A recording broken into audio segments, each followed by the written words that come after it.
Do you really know how to thread your sewing machine? Throughout this video, I'll be sharing some tips and tricks that you may or may not know.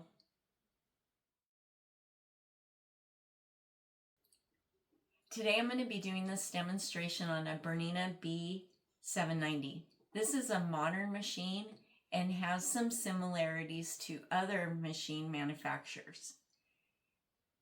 I recommend that you check your user guide, or if you don't have one, you can check online for a user guide for your specific make and model of your machine. There will be some similarities, and some of the tips I'm going to share with you will cross over to other brands as well. We have two spools. One is a horizontal spool, which is what we predominantly use when we're piecing, but then we also have an upright. The upright spools are designed for if we're going to be using two threads in a double needle situation, which we won't get into today, but I plan on making a video on that as well. And they're also good for specialty threads. Where you load your thread, your machine may have come with foam pads or felt pads, and I recommend that you put those on your spools. A specialty thread might be like this metallic thread, and putting it on a spool pin, on an upright spool pin, helps keep tension on this thread so that it doesn't get tangled. So that's what this is for. We're not going to go into metallic threads today. I just wanted to show you that that was what that was for.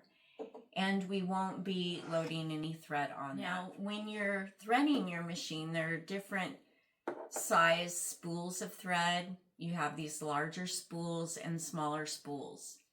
Most machines come with end caps.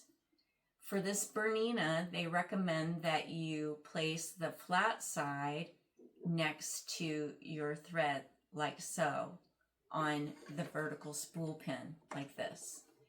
And what this does is it allows the thread to come off of the spool in an even manner and not get caught on anything.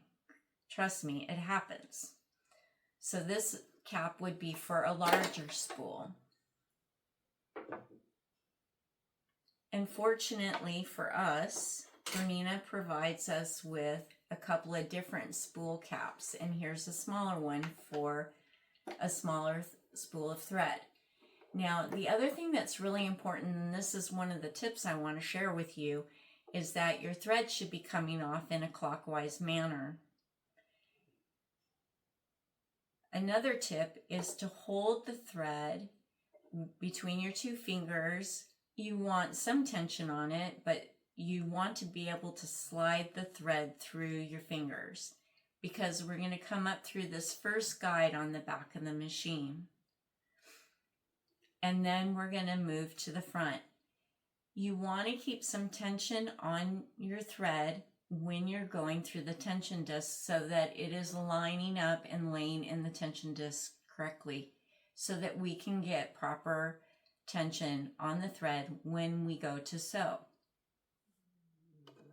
Now that we have our thread through that first back guide, we'll bring it down through the front. There's an arrow right here pointing us down. We'll lay the thread down along that one side and then come back up. Again, we're still keeping it taut because there's tension discs in there, and we want the thread to be lying in there as we come back down. Now we're ready to turn our machine on. Now that we have our machine turned on and we have some light, that will help us thread the needle. And we have a couple of different ways to do that. Before we do, though, I'm going to run my thread through the two guides. There's a guide right here, and then there's another small one right here at the base of the needle. I'm going to be a Schmetz 80 by 12 universal needle, and this is what I use to do my quilt piecing. A couple of different options for threading our machine. This machine actually comes with an automatic threader, and there's a little post here, And so we'll wrap our thread around that post, we'll bring it down, and there's a little hook in there that's going inside the eye of the needle. And when we release, it automatically threads the needle. So that's one way of doing it.